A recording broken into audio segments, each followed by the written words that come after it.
All right, welcome back. Week 9, Morpheus podcast. Yeah, you can get on me about the name. It's going to change. It hasn't yet. I apologize.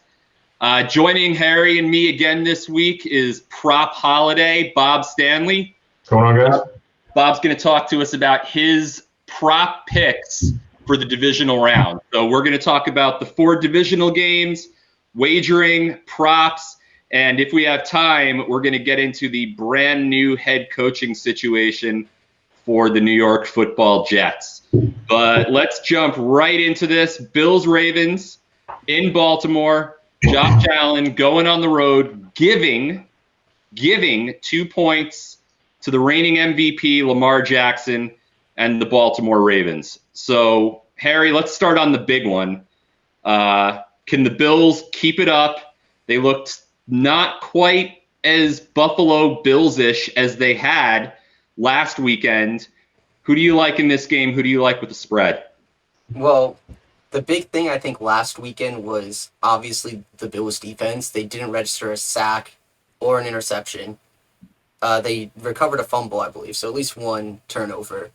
But it's really going to be a case of if they can contain Lamar, I think. I think Lamar was the difference maker last week, especially with that, a 48-yard touchdown run.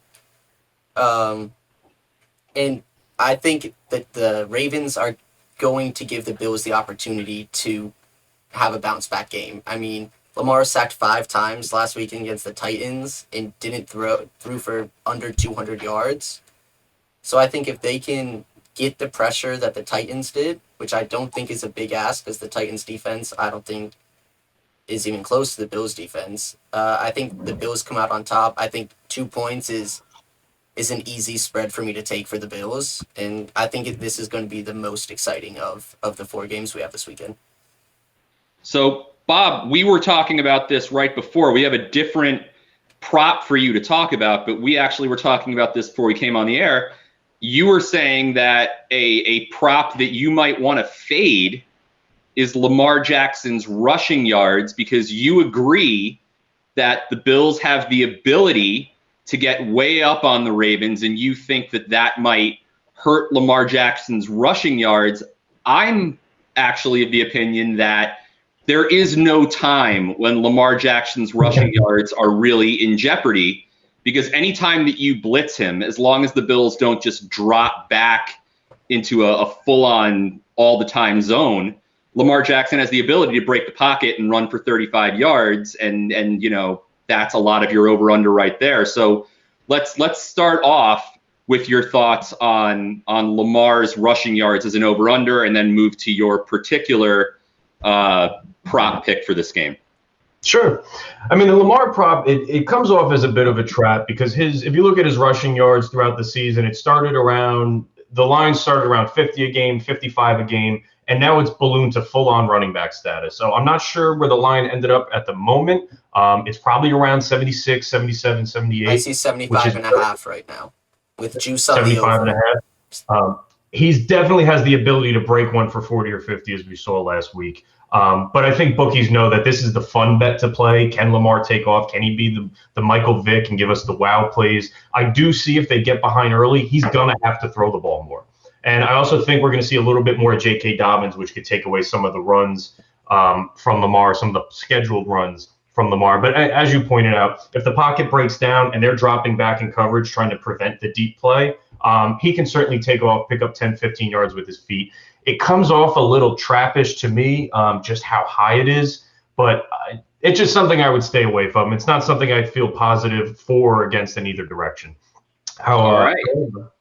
The prop I do love this weekend is on the Bills side of the ball. Harry, I agree with you. I think given the 2 points is smart. I do think it's going to be a bit of a shootout, so the over 50 is very intriguing. But the prop I really love is Cole Beasley over 4.5 receptions. So right now it's plus 120 on FanDuel. And kind of the logic behind this is Baltimore is one of the highest blitzing teams in the league. And they also play a lot of man coverage. So when the play breaks down, Josh Allen's either going to take off, which I love his rushing yards up to 38.5, or he's going to dump off to his safety valve, which is Cole Beasley. Now, if you look at the other high blitzing teams in the league, we're talking Miami, Pittsburgh, Arizona. They're right underneath Baltimore in blitz percentage. He's had 5 receptions, and 11 receptions, and a ton of targets against these teams. So he is a bit banged up, but he's on the record saying he feels better than last week, which is good. Marlon Humphrey is one of the better slot corners in the league, but we could see him blitzing as well off the edge. I really like Cole Beasley in this spot, over 4.5 receptions. It is at plus money on FanDuel, so that's my play for this game this week. Cole Beasley over 4.5 receptions. Yeah, I mean, look, I'm in agreement. That seemed surprisingly low to me. He's definitely, Beasley is, I wouldn't even necessarily call him Allen's outlet. I see him more as a Wes Welker type who is a possession receiver, 3rd and 4, maybe you're not going to Diggs. Maybe you're going to Cole Beasley. And for those that are a little bit weary about his knee, he still played 41 snaps last week. So he, the team commended him, Stephon Diggs saying, this guy's tough. He's out there playing through it. And now he's on record saying he feels even better than last week, which I don't know what you'd expect him to say. But I think he's going to be out there, and I think he's going to get a lot of targets. And he's a sure-handed receiver, so he's turning over at a very high rate. I really like this play. I saw on DraftKings it's at minus money, but the line's at 3.5. So they're predicting his sweet spot to be around 4. I think his targets could reach double digits, and I really like 4.5 at the plus money. So, yeah, and I mean, from a toughness, look, he's a small, white, wide receiver. All right? I mean, there's, you don't like to stereotype, but this is how all of these guys are always referred to, right? They're scrappy. They're tough, right? It's what you always hear. Wayne Chrebet, Julian Edelman, Wes Welker, all of these guys who are definitely going to have CTE at some point because, they're 5'8", they go out there, they run over the middle, and they get hammered. But, for the time that they're able to, use a fork, these guys are catching lots and lots of footballs. I like 4.5. I like 4.5 as well. I think this really shows to the changes in the Bills offense, with Josh Allen as a quarterback, but also with the receiving core. Last year, Cole Beasley wasn't going to be the check down guy. He was kind of the guy. They had a 5'8", number 1, number 2 receiver, right? But now with Diggs in the mix, you have Beasley getting the chances to just pick up those 4 or 5 yard passes. And last year, Josh Allen you could see that he sensed the pressure a bit too early. He kind of just lobbed them down the field when he felt those. But this year, he seems a lot more comfortable in the pocket and a lot more comfortable with the checkdowns. And so, yeah, I like it. I think there's great value in it, especially at plus money. What did Minnesota get back for Diggs? Late first. Justin Jefferson. They got Justin Jefferson. So this is one of the few trades that you could feel like everyone walked away happy with what they got. Yeah. I have to say, though, I would not, if the money is right, if the plus money is right on the Ravens, I don't hate the Ravens getting points at home. Again, I think I go to Harry's point where the Bills' defense last week was suspect. Lamar Jackson has been Lamar Jackson lately. Hollywood Brown is there. J.K. Dobbins is back. Andrews is an elite talent, not at the Travis Kelce level, but I think solidly in that second level of tight ends in the NFL.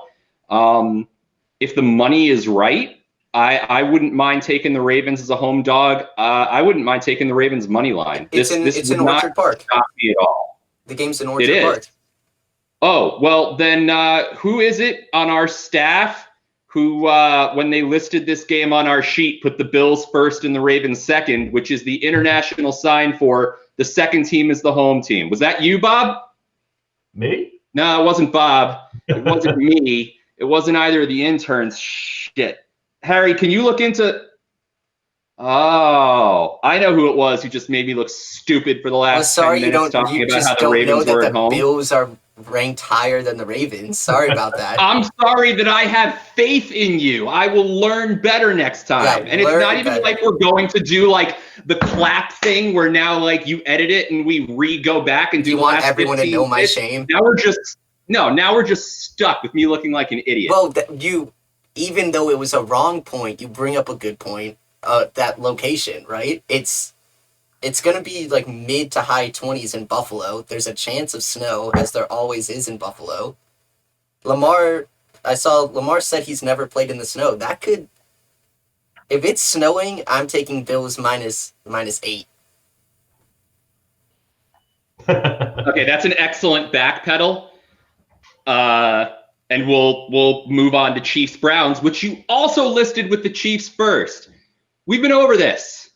All right, Chiefs, 10-point favorites at home against Baker Mayfield and the Cleveland Browns, who have got to be the feel-good story of this playoffs, potentially of this season after looking at Alex Smith.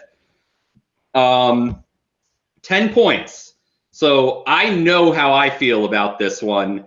I'm interested to know how Harry feels, because I know that you have had your questions about Patrick Mahomes sort of incorrectly inflating lines because of that, Madden ability that he has.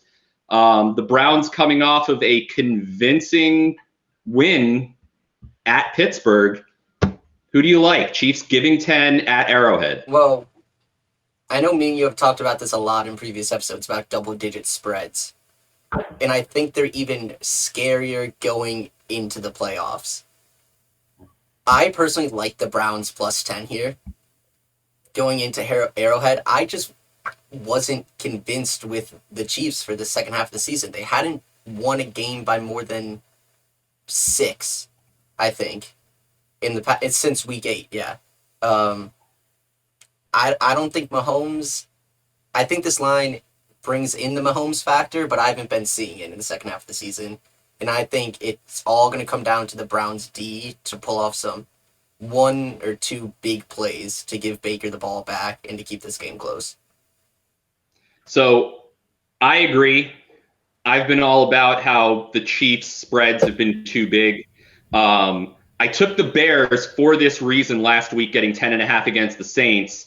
And if that receiver, whose name I can't remember, hadn't hula hoop olayed one of the 4 perfect passes Mitchell Trubisky has thrown since leaving Chapel Hill, the Bears would have broken the spread.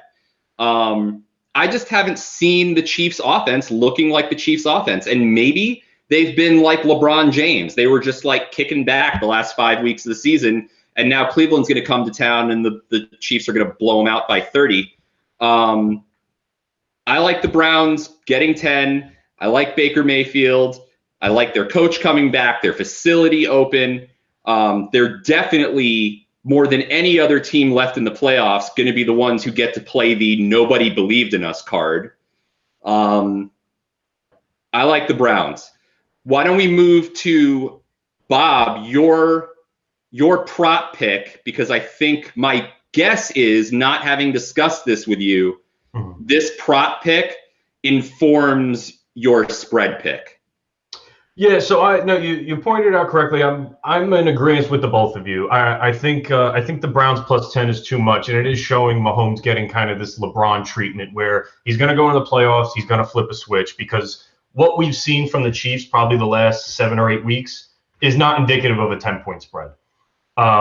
My play this week is obviously Cleveland plus 10, but it ties into a player prop of Nick Chubb over 86.5 rushing plus receiving yards. It's minus 108 on FanDuel. So Kansas City this season has struggled versus versatile running backs. Can you catch it out of the backfield? Can you make plays with your legs? They're giving up 53 receiving yards per game to opposing running backs and 4.5 yards per game on the ground. 4.5 yards per rush on the ground. So Chubb has hit this number 9 times this season, and he's actually been much more active since week 12 in the passing game. He's getting 3 targets. The key to Cleveland's success is jumping out early, is establishing a run, and I think that's where Nick Chubb comes in. You can be weary with Kareem Hunt. Are they going to ride the hot hand? I mean, we saw him last week kind of take the reins a little bit in the first half versus Pittsburgh. But I really like Chubb in this spot. And if we remember last year, Houston versus Kansas City, Houston jumped out to a huge lead. Now, obviously, they didn't end up winning the game, but they made that entire first half more competitive. And then Patrick Mahomes did what Patrick Mahomes does. So I think in true Browns fashion, we've seen them jump out early versus Pittsburgh last week. We saw them jump out early versus Tennessee later in the season. I think they can jump out early, make the game competitive, but ultimately Kansas City ends up winning. So I like the 10 points, and I really like Nick Chubb getting heavily involved in the offense early and often. So Nick Chubb over 86.5 rushing plus receiving yards is my play for this game. I remember that Houston-Kansas City game last year. Houston jumped up, 21-0, 17-0? Oh, yeah. It was, and everybody was just blown away. What's going on? And then Mahomes started to add to the legend, to the legacy, and led that comeback. Well, so I remember, this is like a JFK moment for me. I remember sitting around a table with 5 or 6 friends at a home poker game back when people were allowed to sit next to each other. And all of us, degenerate sports gamblers, and at some point between 14-0 and whatever it got to, 21-0, you just saw everyone picking up their phones to get in live in-play bets on Kansas City, right? It was because everyone knew that Houston couldn't hold that lead. It's part of the reason why live betting, in-play betting is so much fun, because you knew Patrick Mahomes wasn't going to lay down, but could he come back from down 21? Because even down 14-0, the Chiefs were still live favorites in that game. And then it wasn't until they got down, I think, 3 scores that all of a sudden Houston was favored and the whole world piled on. That didn't last very long. Yeah. That's similar. But we all agree. That's similar to the Bengals-Steelers game this year. I was watching the live line, and the Bengals were up 17. Steelers still favored. Now they're up 21. Steelers still favored. It's live betting can get you in trouble, but they're a lot of fun. Yeah, look, again, I think we all agree, which is fucking dangerous, that the Browns are the bet against the spread here. The Chiefs' D is allowing almost 23 points a game. And they haven't won by more than 6. They haven't won by a touchdown with an extra point since week 8, right? We're talking about half the season since KC has won by any significant amount. And they're the last ranked run defense remaining in the playoffs. They're the 22nd ranked run defense in the NFL over the course of the season, going up against, and I mean, someone disagree with me, the best 1-2 running tandem in the NFL this year, and really the best 1-2 running tandem that I can remember in the NFL in quite some time. So I love, Bob, your pick of Chubb. There is worry about Hunt, but you're talking about a team that does not defend the run well, doesn't defend the pass out of the backfield well, and this is what this Cleveland offense is built around. And I've said it before, I'll say it again. Baker Mayfield is a winner. He's a winner. He's done it at Oklahoma. He's done it in Cleveland. There have been other Cleveland quarterbacks with weapons who couldn't do it. Yeah. And he's managed to do it. I like the Browns. I like your prop. I love Lamp. And to add one more small piece of information, I think PFF, so take it for what it's worth, ranks the Browns offensive line first in run blocking and first in pass blocking. So this offensive line is one of the better ones in the league with that running back tandem. So in order for the Browns to be successful, they're going to have to establish the run game. I have my Baker Mayfield backwards hat on, and I'm going with the Browns plus 10. Can you imagine, Harry, you're 12, but like, Bob, you're old enough to remember the great Joe Thomas. Yes. Who wasted one of the greatest careers ever. NFL Hall of Famer. He moonwalked in by an offensive lineman. He never went to the playoffs. I'm not sure the Browns had more than one winning season in his entire tenure. Can you imagine Joe Thomas sitting back at home and just watching this team with this quarterback and this system, and if he could be a part of this offensive line supporting Kareem Hunt and Nick Chubb, it must eat him up inside. I feel bad. And Joe Thomas fits into kind of that Steven Jackson category of, wow, what could have these guys' career have been if they had any sort of success? So Joe Thomas, Hall of Famer. I think Steven Jackson, potential Hall of Famer. But Steven Jackson, tailback Rams, or Steven Jackson, guard Warriors, and like a few other people?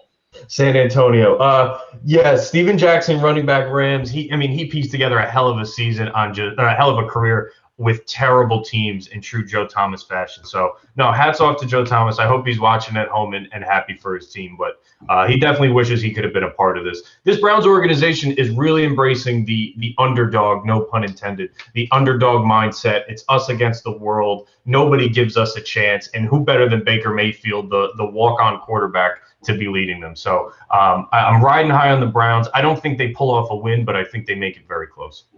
I like it. All right, speaking of Steven Jackson, let's go to his former team, the Los Angeles, not St. Louis, but before that, Los Angeles Rams. Going to Green Bay. Harry, you got it right this time. Green Bay, second. Getting 7 points on the frozen tundra. So a lot to talk about here. Jared Goff, who is still the highest paid quarterback in the NFL. Is that correct? I think on an annual basis, he probably has the highest annual. Right, making 300 billion rupees per quarter. Is back in the starting lineup. John Wolford is out. Who's the backup? We were talking about this. Bortles. Blake Bortles out of, either of you? Out of? UCF. The Dragons. The self-proclaimed national champions of, I think, 3 years ago when they went undefeated, beating several very, very good high school teams. So Jared Goff will be starting. Didn't do much last week in their win against Seattle. 9 for 19, 155 yards, touchdown, no picks. That's a game manager stat line, right? Those are the Trent Dilfer in the playoffs with the Ravens stat lines, right? The early Ben Roethlisberger stat lines. That is not a $100 million quarterback stat line. So he will be starting. Aaron Donald will be playing, but he got dinged up in the last game. And this is the matchup of the top scoring offense versus the top scoring defense. Harry, Green Bay -7 at home. Aaron Rodgers, in my opinion, the runaway MVP. But the Rams have just been an enigma to me. Where do you like this? I've been, say, unlucky with the Rams. Maybe not unlucky, making dumb picks just around Rams games all season. But I like Green Bay. I don't know at 7. Maybe at 6.5, 6, I might buy it down, but I don't see how you can go with the Rams here. I mean, with the spread maybe, but you have Aaron Donald not at his best, but you have Jalen Ramsey in the back as a cornerback, but he can't shut down all of Aaron Rodgers' targets all at once. So I don't know. It's going to be cold. It's going to be a change from LA. I know I've been saying that a bit this season or this episode. But I think the Packers pull it out. They have a decent, like around 10th ranked D in the NFL against a struggling Goff. I think Rodgers does what he needs to do. Their D shuts Goff down. I'm on Green Bay. So you're on Green Bay to win, but you're on the Rams with the points. I want to see what the spread does closer to game time. I want an answer. I said I'm scared at 7, 6, 5.5, 6. I'm on Green Bay all the way. All right, so we can get the soundbite when the Packers win by 30. Who do you like? I just told you who I liked. No, you told me what scared you. All sorts of stuff scares me. Airplane, right, you know what? Snakes, Lindsay Lohan movies. All sorts of stuff. All right, it scares me, but it's good to go after your fears. Green Bay -7. That's what I like. Oh, you were all like, it's so obvious, and then you changed your mind. This is why we can't have nice things. All right, Bob. I like your prop pick here. It's going to make a lot of sense. It's cold. Talk to me about Cam Akers and your vision for this game overall. Sure. So my pick for this week from a player prop perspective is Cam Akers over 16.5 rushing attempts. It's -125 on DraftKings right now. So Akers has hit this in 4 out of the last 5 games. Henderson's on IR, so he's the Rams' bell cow back. He's going to get a majority of the carries. Malcolm Brown may come in, spell him for a series of two, may take some goal line touches, but Akers is at 68% of the offensive snaps in the last 5 games. Another thing working in the Rams' favor from a rush perspective, Andrew Whitworth came back last week. If we look at the Rams' rush offense with him back on the line, they're doing 23 yards per game better with Whitworth in. So you have a 4-fingered quarterback. You have sub-zero temperatures. I think if the Rams have any chance this weekend, it's going to be on the back of Cam Akers. So the game script is very, very important. If Green Bay happens to jump out to a big lead, we're going to have to see more Goff than any Rams fan wants to. But I'm running with Cam Akers over 16.5 rushing attempts. We are getting a gloved Jared Goff this week. He was warming up with gloves. Is gloved Goff the new hoodie Mello? Could be. We don't know. As far as how the game goes, I think out of all the playoff games this weekend, this has the potential to get the most out of hand. We're really not sure what to expect from this Rams team. Goff, like you said, 9 for 19, 155 yards, 1 touchdown. No turnovers is big for him, but he lost a lot of confidence later in the season versus the Jets, versus Seattle, not in the playoff game, but later in the season. So this is the one. This has the potential to be the most lopsided. But I think if the Rams have any chance to stay in this game, Cam Akers is going to have to show up big. So Cam Akers over 16.5 rushing attempts. What's your thought on the spread? Green Bay -7.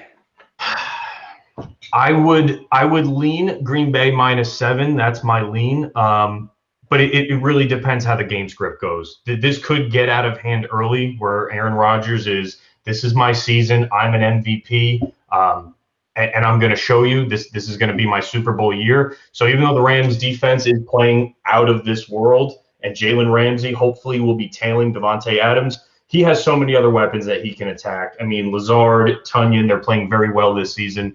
I lean Green Bay -7. If you lean Green Bay -7, then you're probably going to expect it to be higher scoring, and then you would go over the 46. If you lean the Rams, then you're going to obviously take the points, but you're going to go over on that 46 because their recipe for victory is going to be running the ball, making Aaron Rodgers' life hell. So it really depends where you lean is how you're going to play the over-under. But I would say Green Bay -7, as much as it pains me, is the play for this one.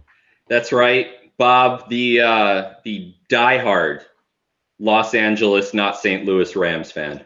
Rams fan my whole life. It makes it very tough. And for anyone who follows me on Twitter, I haven't tipped my hat yet, but here it is. I am a Rams fan, but I'm realistic enough to know that this is the game that can really get out of hand out of all 4 games this weekend. So take that we can edit that out if you don't want everyone to know your fandom. Nope.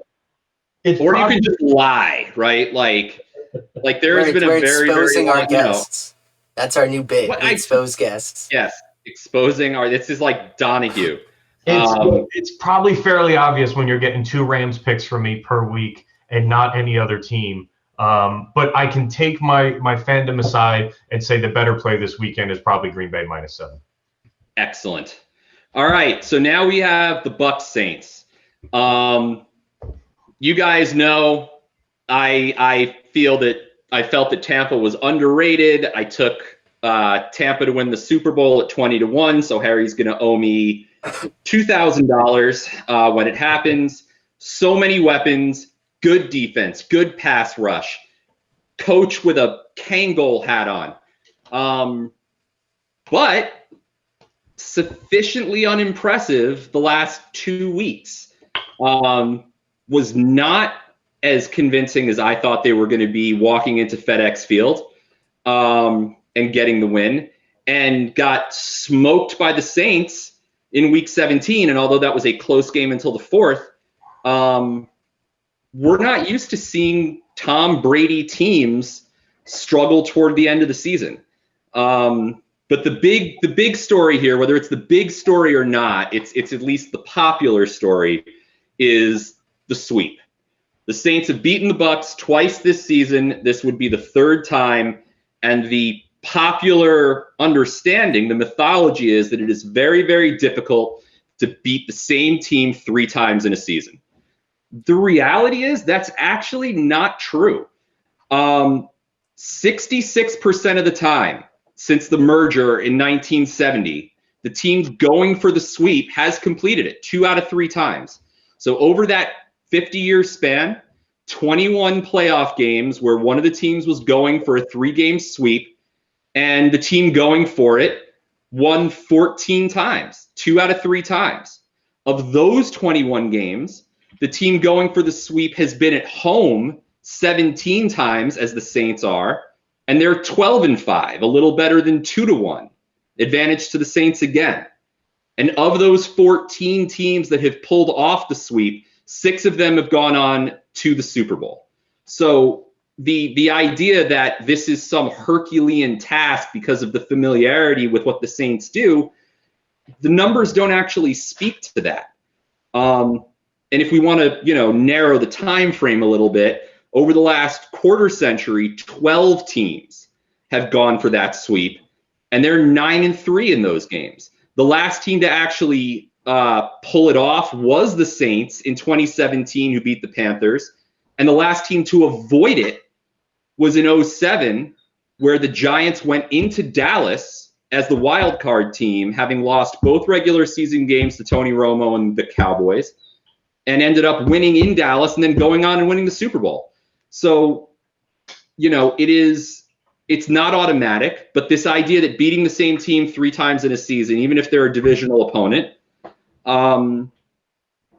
actually the only way they can do it is if they're a divisional opponent, is it's kind of myth.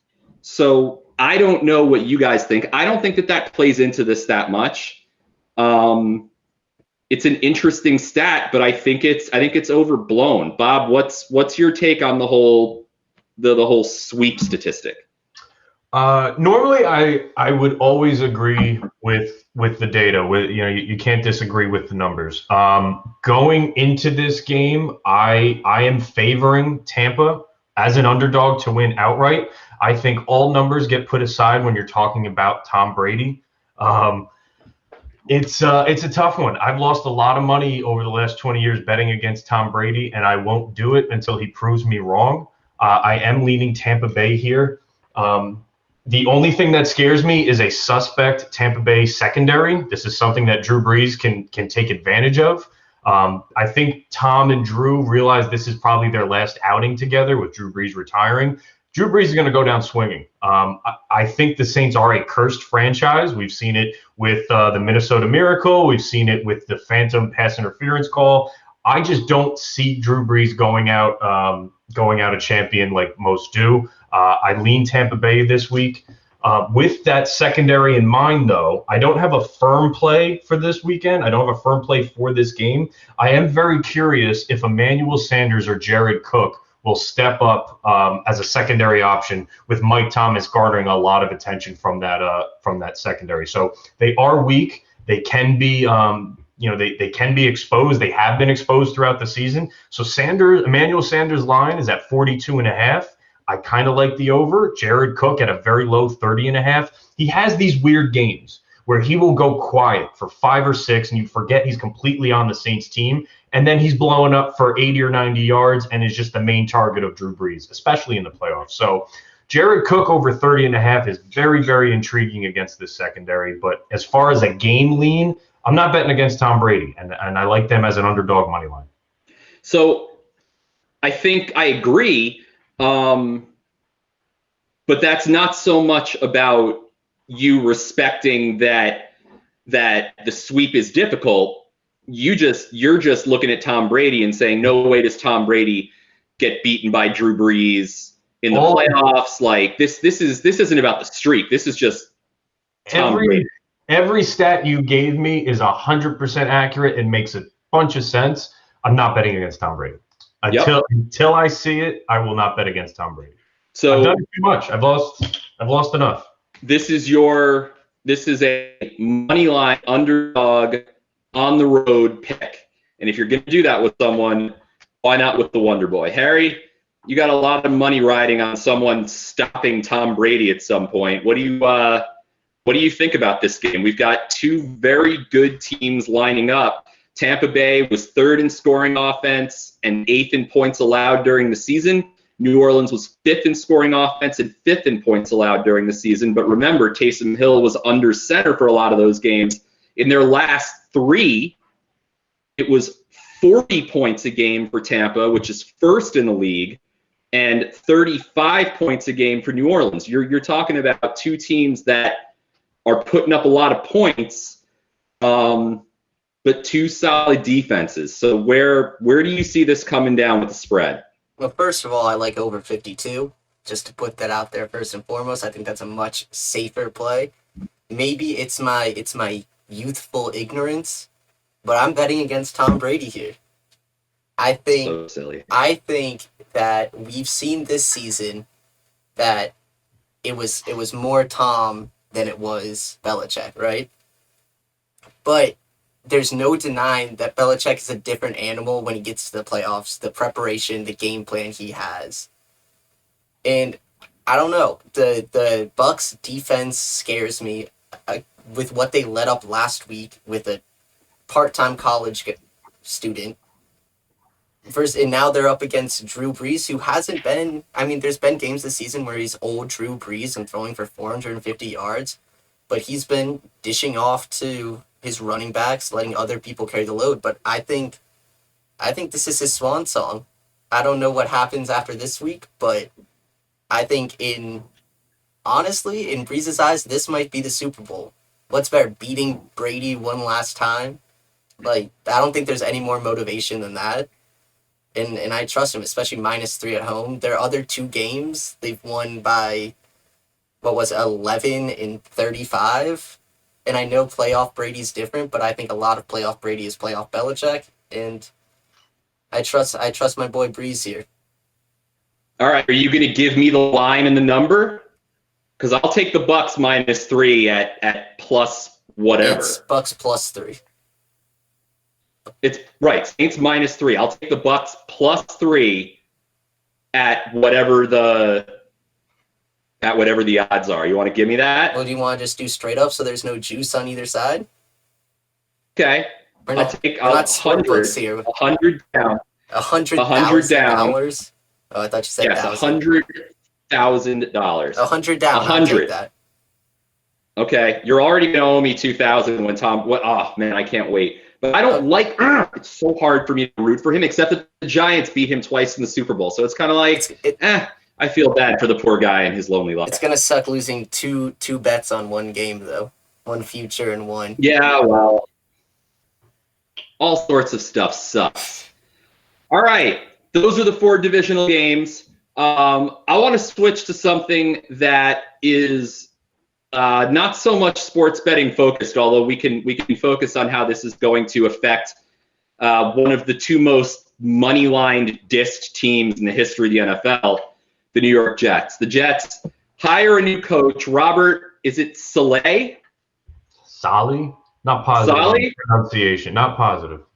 Apologies to the Saleh family, but him. Hired by the New York Jets, replacing Adam Gase after he went 9-23 over, I believe it was 3 seasons.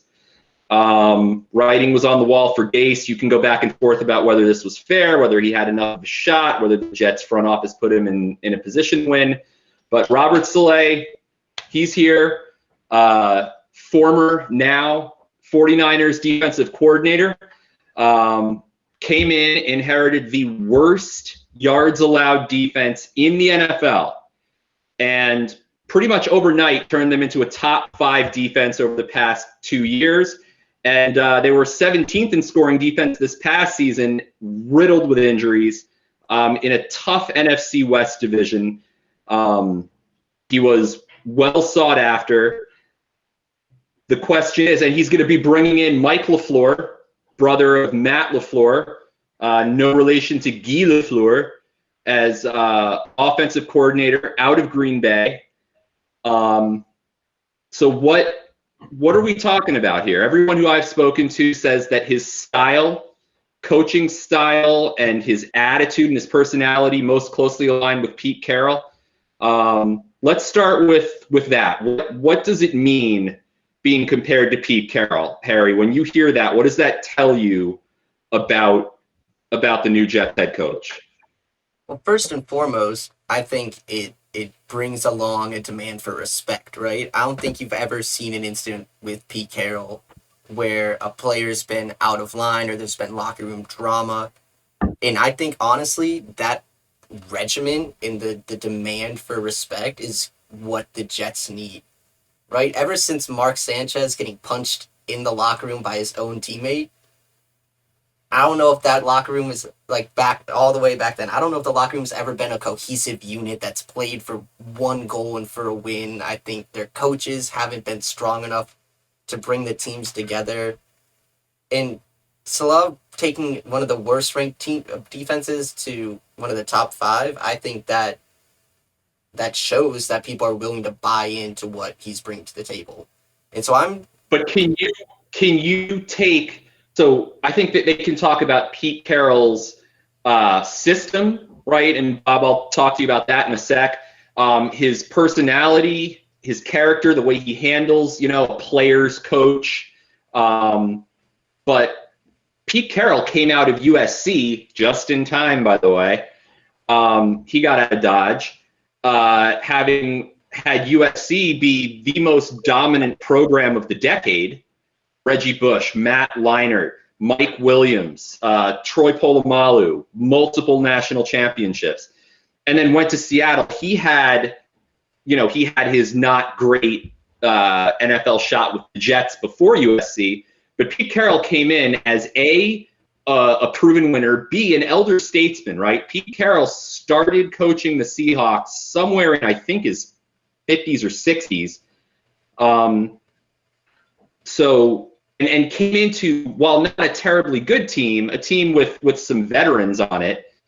Matt Hasselbeck was the quarterback there when he got there.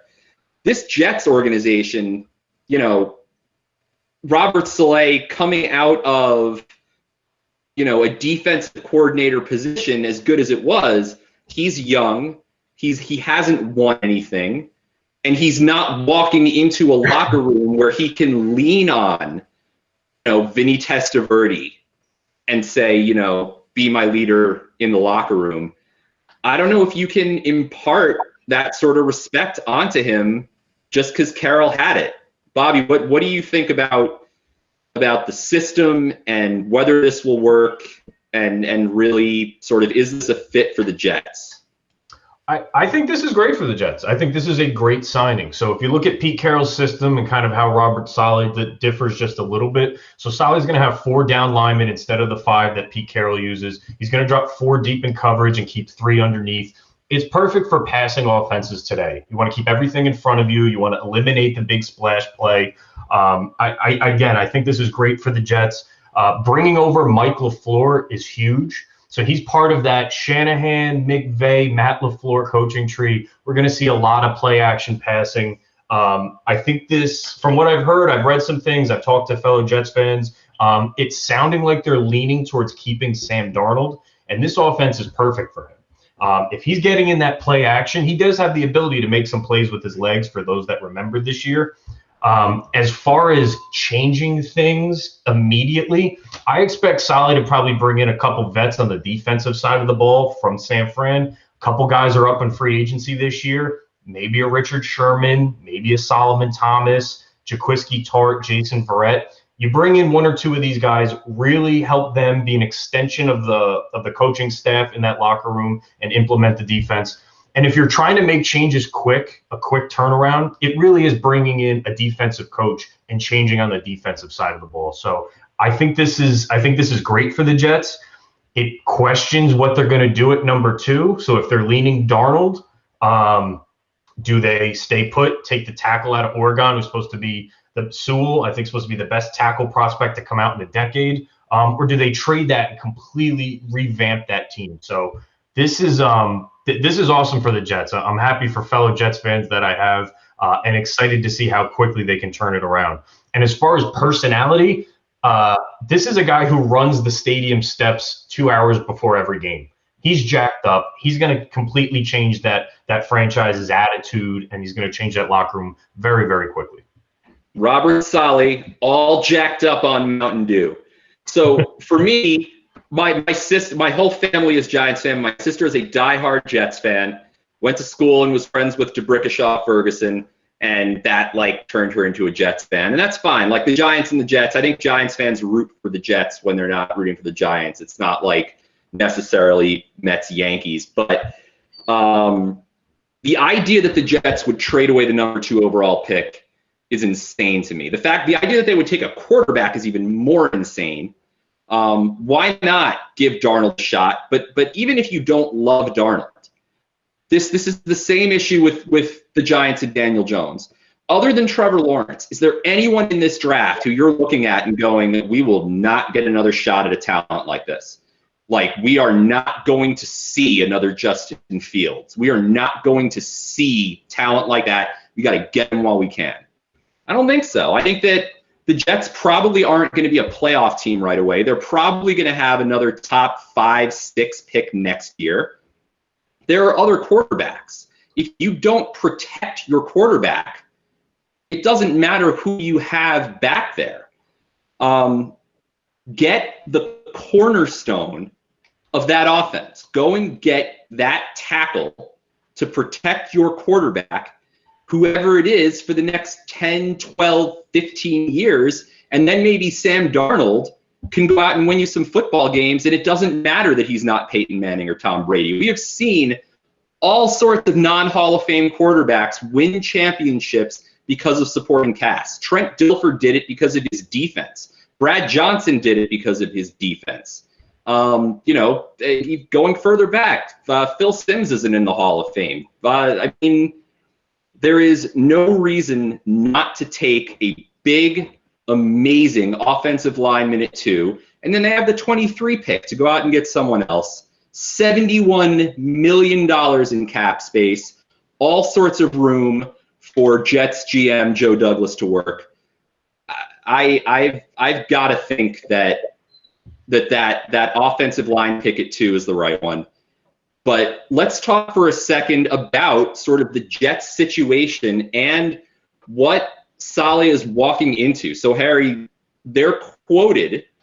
Robert Cimini on ESPN.com quotes the Jets as saying that the ownership is looking for a CEO-type coach who could galvanize the organization and build, quote, a winning culture.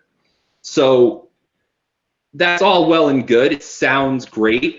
Douglas has never worked with Saleh, and we have seen not necessarily a Dan Snyder-esque temperament from Jets ownership, but they get involved. They want certain picks. They want certain people. And you could say you want a CEO all you want, and that's great in Pittsburgh, where the Rooneys clearly say, listen, this is our coach, this is our guy, you deal with him, I don't want to hear about it. But is that what Saleh is really walking into? Is he walking into a situation where they really want to hand him the keys? Well, the Jets ownership is very, very interactive, but it's almost like a Dolan situation with the Knicks and Rangers, right? Are they too involved? Oh, that's so messed up. Don't put that on. So first of all, by some miracle, the Dolan, Jim Dolan doesn't really care about hockey, so the Rangers are true. Decent. But okay. Go ahead. Let me go with this. Go ahead. Is it not an owner getting too involved and putting their opinions too far forward in screwing up picks and trades that a GM wouldn't have made without their interference? But that's point number one. I think Saleh How are we pronouncing it? We've been going with Saleh. But if it's entirely wrong, we're just going to let you spend a bunch of time editing this and changing it. Okay. With Saleh, I think there's like a silent R in there somewhere, and just be like, why? Right. I don't know if you describe him as a CEO coach, but I don't think you can say that he won't like die for his team, right? The way you see him in San Francisco is his players are his family. It's camaraderie. It looks like everyone buys into the system, and I don't know if you describe that as a CEO coach, but I think that's what the Jets need. And with the Jets, I know it's fun to make fun of Sam Darnold, but can anyone really say that we've seen his full potential? No. Like the Jets, nope. They have not put a team around him for someone who's, for all we know, a really decent to good quarterback that we just haven't been able to see. And hopefully, Saleh coming in, he can get a little bit more pull with the ownership, with Jets ownership as the previous, more than the previous coaches have. But, time will tell. Hopefully they don't pull a Dolan and just keep their hands on the throat of the team.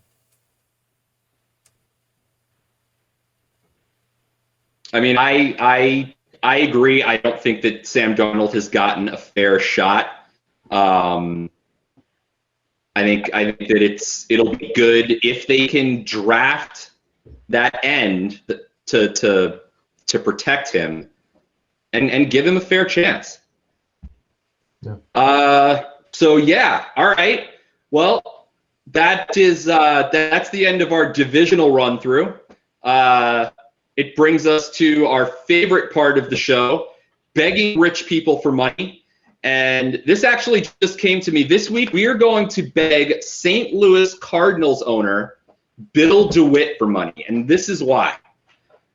I think that the fact that the great sports city of St. Louis no longer has a football team is a disgrace. The fact that the not great professional football city of Los Angeles, great college football city of Los Angeles, but not great professional football city of LA, which basically has Eric Dickerson and Bo Jackson for a little while, has two teams. The people of St. Louis don't. Bill DeWitt, buy a franchise and move them to St. Louis. Buy the Rams back and move them to St. Louis. So actually, we're asking the people of St. Louis for money. So whoever the governor of Missouri is or the mayor of St. Louis, we're begging you for sponsorship money because we are lobbying on your behalf to get you a football team. I mean, guys, is there any excuse for St. Louis not to have a football team? I can't think of one. That Stanley Cup run 2 years ago you just saw that crowd. St. Louis is a city that deserves a football team, and we will, I don't know what's the wash. We'll go to Canton. We'll just talk to Goodell. We'll lobby whoever needs to be lobbied. It'll become my full-time job. I can leave this one. And I mean, look, I just looked it up. A lovely woman named Lyda Cruson, I'm probably screwing up her name too, is the mayor of St. Louis. Your Honor, let's get a little podcast sponsorship so that we can really just turbocharge the get the Rams back to St. Louis. Or you know what? Let them stay in LA and then rename your team, your new team, the LA Holes. It would be amazing. I'll draw the logo. Bob will write the song. It'll be fantastic. Bob, as a Rams fan, should St. Louis have a football team? I was staying quiet intentionally. I've been to St. Louis twice for football games, although they were part of the lame duck era. The football team was a third rung behind the Blues and the Cardinals, or Cardinals and the Blues. So I will reserve judgment in hope of sponsorship from St. Louis. Yeah, spoken like a politician. Spoken like a politician. What about the greatest show on turf? What about Kurt Warner and Marshall Faulk and Torrey Holt? I was all about it.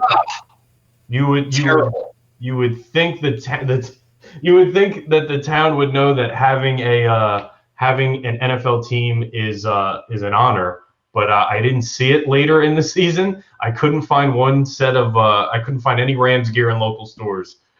But maybe if they bring it back, they'll be more appreciative. You can't know what you've had until it's gone. So yes, St. Louis is as deserving of another franchise. That was deep. All right. Again, you can find Bob on Twitter at Prop Holiday, HOLLIDAY, like Val Kilmer in Tombstone. We're going to have Bob on next week. We're going to discuss how the props went, how the divisional round went, and look forward to the championship games. Yes, Harry, anything else? Nothing for me. I'm looking forward to a good week of football, though. All right. Until then, I'm Alex. I'm Harry. I'm Bobby. And that's Bob. Yep, Bob's good. See, now Bob knows to say it on Bob because he's a veteran. We're all here. All right, everyone, enjoy football weekend. We'll talk to you next week. Good luck in your bets.